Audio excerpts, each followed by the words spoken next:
Merci. Donc, bonjour tout le monde. Merci d'être là. Tout à l'heure, je disais que j'étais un peu stressée parce que je venais de me rendre compte ce matin que j'allais parler devant cette grande salle. Ce qui m'a rassurée, c'est qu'il devait certainement y avoir 1 ou 2 médecins dans la salle.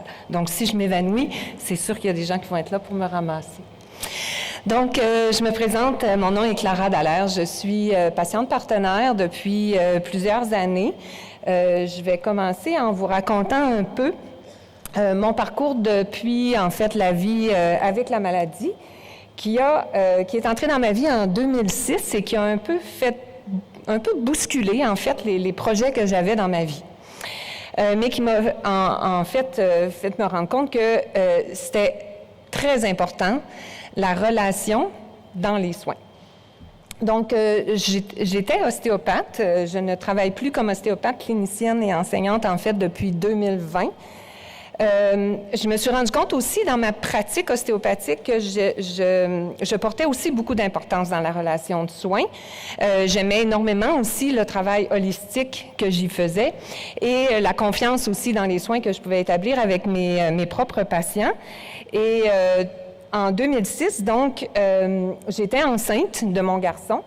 Et par une découverte fortuite, on m'a trouvé en fait une maladie dégénérative des reins et du foie, maladie qui est autosomique dominante. J'ai appris tout plein de mots aussi avec la maladie et j'ai appris aussi que j'étais un cas de novo. Donc voilà, changement de cap dans ma vie. Je n'avais pas prévu ça. Et j'ai décidé à ce moment-là, quelques temps après mon accouchement, de retourner aux études. Donc, j'ai fait une maîtrise en éducation, en évaluation des compétences. Je me suis toujours intéressée à l'enseignement. Et ce qui m'a amenée, en fait, à découvrir le partenariat patient. Je voyais déjà, sans avoir de mots dessus, que j'étais très partenaire dans mes soins. Et ensuite, j'ai été appelée à aller travailler à l'Université de Montréal, donc comme patiente partenaire formatrice. Et j'ai aussi, à ce moment-là, découvert l'éthique clinique parce que j'étais patiente formatrice dans des ateliers d'éthique à l'Université de Montréal. J'ai donc décidé de poursuivre mes études au microprogramme en éthique clinique. Et par la suite, j'ai mis mon doigt dans l'engrenage et j'ai poursuivi, en fait, mes études au doctorat en éthique clinique. Donc, je suis présentement en rédaction de mon doctorat. Je m'intéresse énormément à l'éducation médicale, au curriculum caché, en fait, en éducation médicale et à la relation de soins. Et depuis 2023, donc, je suis patiente partenaire qui est responsable, en fait, du bureau du partenariat patient en recherche au centre de recherche du CHU Sainte-Justine. Donc, le CHU Sainte-Justine, c'est un centre hospitalier universitaire pédiatrique. Et c'est un centre hospitalier qui a le partenariat patient au cœur des soins. En fait, on est 2 patientes partenaires à s'occuper du partenariat patient, donc pour accompagner les professionnels de la santé et pour accompagner les gestionnaires et aussi les chercheurs. C'est 2 patientes partenaires qui s'occupent de ça principalement, avec bien entendu en duo avec des cliniciens. Donc, dans les soins, c'est ma collègue Marie-France Langlais qui est la patiente partenaire et en recherche, c'est moi-même avec une clinicienne chercheuse qui s'occupons d'accompagner les équipes en soutien, en fait, aux équipes de recherche, mais également aux patients partenaires qui sont impliqués dans la recherche. Donc, voilà. Et j'ai, en fait, décidé de présenter le partenariat un peu avec des principales questions qui sont quoi? Donc, qu'est-ce que c'est? Ça se déploie où? Quand? Pourquoi? Et comment? Donc, le quoi, en fait, pour comprendre un peu le partenariat rapidement, ça fait partie de l'évolution, en fait, de la relation de soins, donc qui était à une certaine époque très paternaliste, donc qui était vraiment que les professionnels de la santé savaient pour les patients ce qui était le mieux pour eux sans beaucoup les consulter. Ensuite, ça a migré vers une approche centrée. Donc, on a décidé de rentrer le patient et ses proches à l'intérieur de ce cercle-là de professionnels et qui avait à ce moment-là une approche qui était beaucoup plus de prendre en compte de ce que le patient avait besoin avec ce qu'il donnait aussi comme information jusqu'à venir au partenariat, en fait, de soins. Donc, on remet le partenaire, le patient et ses proches, donc dans la boucle en fait, de ce partenariat-là, pardon. Je suis pas en train de faire un AVC, ne vous inquiétez pas. Et donc, on l'a mis, en fait, collaborateur de cette équipe de soins-là avec les cliniciens pour bien se situer au travers de ça, et ce qui a amené, en fait, pour le patient à s'engager beaucoup plus dans les soins quand il sent qu'il fait partie de ses décisions. Donc, c'est la relation, en fait, entre les usagers, leurs proches et les acteurs du système de santé et des services sociaux, en complémentarité, donc du partage des savoirs expérientiels avec les savoirs savants. Mais plus je travaille en partenariat et plus je me rends compte qu'on a tous, comme patients, des savoirs expérientiels, bien entendu, mais aussi des savoirs plus scientifiques, et que les professionnels de la santé ont aussi des savoirs expérientiels et combinés à leurs savoirs aussi qui sont, bien entendu, scientifiques. C'est une relation qui doit se baser sur la confiance, sur la reconnaissance des savoirs expérientiels et, bien entendu, sur la co-construction également. Donc, le partenariat vise à renforcer les dimensions humaines au cœur des relations entre les divers acteurs de cette collaboration-là. Où peut se déployer le partenariat patient? Bien entendu, ça va se développer au niveau direct, donc directement dans les soins et services, au chevet quand le patient est dans le système comme tel, donc dans les soins qui sont donnés soit en hôpital ou soit dans les cabinets, mais également dans la vie de tous les jours. Fort heureusement, on ne passe pas notre vie au complet dans les soins au niveau hospitalier ou dans les cabinets, mais le partenariat va se faire en fait tout au long du parcours du patient.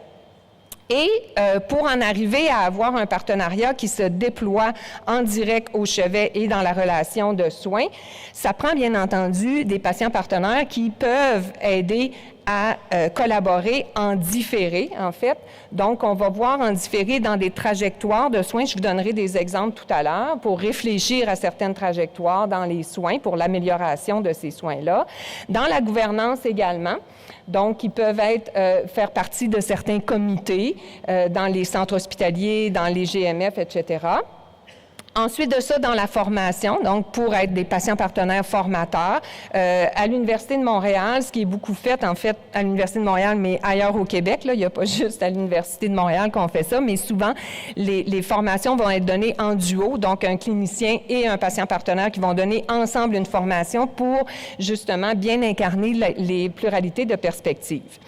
Il y a également des patients partenaires qui sont impliqués dans la recherche, et ceci pas comme des participants à la recherche. Ils peuvent, bien entendu, mais beaucoup dans l'équipe de recherche, donc pour réfléchir avec l'équipe de recherche aux orientations, soit des programmations de recherche ou soit du projet de recherche en tant que tel. Et ensuite de ça, on peut avoir également des implications au niveau politique. Je vais vous parler ici justement de quelques exemples pour illustrer un peu des engagements que moi j'ai eus, mais aussi des engagements que d'autres personnes ont eus. Donc, j'ai fait partie, en fait, d'un comité d'amélioration des trajectoires aux urgences dans 2 centres hospitaliers de la région de Montréal. Fait que c'était un comité sur lequel on prenait, en fait, des exemples de trajectoires de patients qui ont passé par les urgences et on décortiquait qu'est-ce qui s'était passé durant cette trajectoire-là, où il y aurait pu, justement, avoir certaines améliorations, soit pour le temps d'attente, soit dans le soin comme tel. Et ensuite de ça, ça a permis pour les 2 trajectoires en particulier, c'était une trajectoire d'urgence en santé mentale et une trajectoire d'urgence en santé physique, des réajustements, en fait, de ces trajectoires-là et dans le déroulement de la prise en charge des patients. Fait qu'on avait des comités régulièrement qui avaient des cliniciens, des gestionnaires et des patients partenaires qui réfléchissaient ensemble à comment améliorer ces trajectoires-là. Et il y a certaines choses qui ont été changées au niveau, justement, de la trajectoire des patients aux urgences. J'ai fait partie également d'un comité pour la rénovation du service des urgences d'un autre centre hospitalier à Montréal. Et ça, ce fut fort intéressant. À la table, il y avait des architectes, des ingénieurs, des cliniciens, des gestionnaires. Et on avait les plans et on réfléchissait justement de comment allait être reconstruit cette urgence-là. Fait que notre expérience patient, en fait, permettait de donner notre opinion sur différentes organisations, en fait, dans le service comme tel aux urgences. Et ça a permis à un certain moment de ne pas ériger un mur qui était en fait prévu pour mettre de côté un peu, entre guillemets, les proches des patients qui attendaient aux urgences et pour que certains cliniciens disaient qu'ils allaient être dérangés par les patients et les proches. Et finalement, ça coupait en plus la lumière du jour qui pouvait entrer par la baie vitrée. Et nous, on a exprimé que ça n'avait pas de bon sens déjà d'ériger un mur devant de la lumière naturelle. Et puis, ça pouvait permettre pour les patients qui passent un grand temps là, de un peu être un peu mieux situés dans le temps. Et au final, on a vraiment exploré la question de ce dérangement-là par les proches et les patients pour les professionnels de la santé. Puis on s'est rendu compte finalement que c'était très anecdotique que les patients ou leurs proches allaient déranger les professionnels de la santé. Et quand ils le faisaient, c'est parce qu'il y avait des soins à apporter aux proches. Donc, le mur n'a pas été érigé. On en était très heureux. Il n'y a pas eu que ça, par contre. Il y a eu d'autres interventions. Puis ça a été vraiment intéressant de sentir qu'on pouvait être écouté. On a fait changer aussi une disposition pour une toilette également. Donc, c'est vraiment par l'idée de comment on vit ça, cette trajectoire-là, aux urgences d'un point de vue de patients et d'utilisateurs des services. Il y a aussi le projet d'amélioration, en fait, de la trajectoire des patients au GAP. C'est ce que Antoine disait tout à l'heure. Donc, en fait, c'est un projet auquel j'ai participé et qu'on a introduit une fiche de préparation à un rendez-vous médical qui est dans une trajectoire qui s'appelle chez nous le GAP. Donc, c'est le guichet d'accès à la première ligne. C'est les patients qui n'ont pas de médecin de famille attitré à eux, mais qui ont besoin de soins de première ligne. Souvent, c'est des rendez-vous qui sont très, très, très rapides et qu'on arrive chez le médecin puis on traite très rapidement la problématique. Et souvent, les patients arrivent avec plein de petits papiers, les idées un peu en vrac. Et la fiche qu'on a développée, moi comme patiente partenaire, mais on a aussi fait des consultations avec la communauté expérience, je vais revenir un petit peu là-dessus, et on a créé une fiche, en fait, qui est une fiche de préparation pour le patient lui-même, avec, en fait, pas le modèle biomédical, mais bien entendu le modèle des préoccupations du patient face à sa problématique, qui va même jusqu'à demander qu'est-ce que vous pensez que vous avez et que ça ouvre en fait un dialogue avec nos idées beaucoup plus claires avec le professionnel de la santé qu'on rencontre et qui souvent n'est pas connu de nous. Et avec ça, on a aussi développé un petit projet de recherche qu'on est en train d'achever de récolter nos données actuellement. Fait qu'il y a un projet d'amélioration de continu de la qualité, mais avec notre projet de recherche qui permettra à Antoine de triper sur nos données éventuellement. Et ensuite de ça, il y avait eu aussi au centre hospitalier où je travaille un projet d'amélioration continue de la bronchiolite sur les trajectoires de bronchiolite aux urgences. Et il y a eu un projet aussi de recherche qui a été associé et la maman partenaire qui s'est occupée de ça, en fait, qui était impliquée dans ce projet-là, a permis aussi de développer un dépliant et un podcast avec des informations pour les patients et pour les parents, en fait, qui ont des enfants qui souffrent de bronchiolite. Donc, des choses aussi qui peuvent aider les parents à la maison et aussi à l'hôpital même avec un tableau sur lequel ils pouvaient communiquer en fait certaines informations avec les professionnels de la santé. Il y a aussi des implications dans la formation. Moi, j'ai été impliquée depuis 2021, en fait, de la refonte du programme de médecine sur le comité de communication. Donc, j'ai permis, avec mes collègues médecins, la création d'ateliers de communication qui sont donnés en duo, encore une fois, de patients et de médecins. Donc, j'ai participer en fait à la refonte du curriculum comme tel et aussi à la création des ateliers qui sont des ateliers de communication avec plusieurs sujets. Et c'est donné 4 fois dans la première année et 4 fois dans la deuxième année de médecine en préclinique. Et ensuite de ça, j'ai participé également à un chantier pour la mise en place de Santé Québec qui a été une refonte.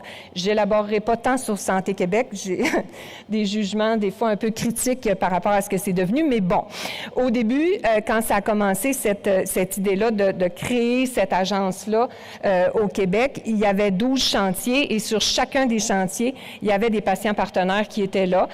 Donc, pour se prononcer sur qu'est-ce qu'on voyait un peu de cette réforme réforme-là pour le système de santé québécois. Donc, je trouvais ça intéressant aussi de le nommer parce que c'est vraiment des choses qui se sont faites au niveau politique. Pour en revenir tout à l'heure, Antoine donnait l'exemple de la communauté expérience. En fait, la communauté expérience, c'est un regroupement, une communauté de pratique de patients partenaires, donc qui, comme moi, sont impliqués beaucoup au niveau du partenariat patient dans plusieurs établissements ou à différents niveaux. Et on se rencontre régulièrement pour discuter justement, puis améliorer nos pratiques, puis s'inspirer sur différents projets. Quand est-ce qu'on implique des patients? Bien, en fait, je vous dirais souvent, le plus souvent possible, mais il faut surtout que ce soit pertinent. Il faut surtout aussi qu'on s'assoie un peu avant d'impliquer les patients à se demander pourquoi on a envie d'avoir cette voix-là à la table. Il faut aussi, je crois, pour moi, le partenariat patient, c'est vraiment une question de posture, c'est une question d'ouverture, c'est une question d'accueil également, de peut-être une perspective qui n'est pas nécessairement dans le même sens que la vôtre, mais qui pourrait, des fois, apporter un regard neuf, un regard naïf, des fois un regard de champ gauche, mais qui permet aussi de réaligner et de regarder un peu différemment les problèmes qui vous préoccupent, en fait, comme professionnels de la santé. Donc, dans les projets de recherche, n'importe où, moi, je dis tout le temps, il n'est jamais trop tard pour avoir des patients assis avec vous. Je pense qu'il faut juste le faire, en fait, avec beaucoup d'ouverture. Pourquoi? Justement, pour le faire avec eux, en fait, pour que ça donne du sens pour nous. Donc, si on le fait sans qu'on soit assis à la table, souvent, on va avoir peut-être des fois un peu de difficulté à s'identifier ou à s'engager dans les changements qui vont nous être proposés. C'est beaucoup pour donner du sens. Moi, je me suis rendu compte que le partenariat, ça a donné du sens à ce qu'il n'y en a pas, du sens au fait que je reçois un diagnostic de maladie héréditaire sans jamais qu'il y ait eu de cas dans la famille. Je l'ai transmise à mon garçon. Autre question que je trouvais donc qu'il n'y avait pas de sens. Donc, ça m'a permis, avec le partenariat patient, de donner du sens, souvent, comme je le dis, à ce qu'il n'y en a pas. Ensuite de ça, c'est d'incarner aussi les enjeux et les objectifs de vos projets. Je pense que les patients sont souvent des gens qui sont des porteurs de flambeaux des projets et qui peuvent justement convaincre d'autres patients aussi de s'engager. On est des très bons ambassadeurs, des très bonnes ambassadrices de vos projets. Je pense qu'on aime beaucoup travailler avec les professionnels de la santé, avec les chercheurs, parce qu'effectivement, quand ça donne du sens ensemble, je trouve ça vraiment intéressant. Ça amène aussi une réflexion qui est un peu, des fois, autre, mais qui permet, en fait, souvent, d'aller plus loin.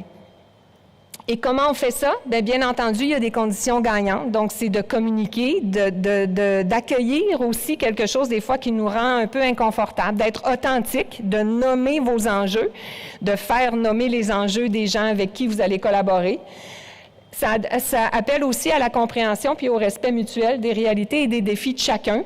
Donc, les vôtres, les nôtres, pour travailler justement en collaboration entre humains. Ça prend de la formation pour les professionnels, mais ça prend aussi de la formation et de l'accompagnement pour les patients. Donc, accompagnement, soutien, formation pour toutes les personnes qui vont décider de s'engager dans cette belle aventure qui est le partenariat patient. Il y a des points de vigilance. C'est un changement de culture. Ça fait longtemps que ça existe au Québec. On change encore la culture. C'est parfois difficile. Je me rends compte finalement que je croyais que ça prenait une génération pour changer une culture. Je pense que maintenant, je suis rendue à peut-être croire que ça en prend 3, mais c'est correct. C'est des changements aussi qui, petit à petit, quand ils se font, sont de plus en plus durables. C'est d'éviter aussi l'instrumentalisation, juste de dire, j'ai un patient, j'ai la conscience tranquille, il y a un patient qui est assis à la table, il dit rien, c'est pas grave, mais au moins il y a un patient qui est là. On évite ça, s'il vous plaît, le plus possible.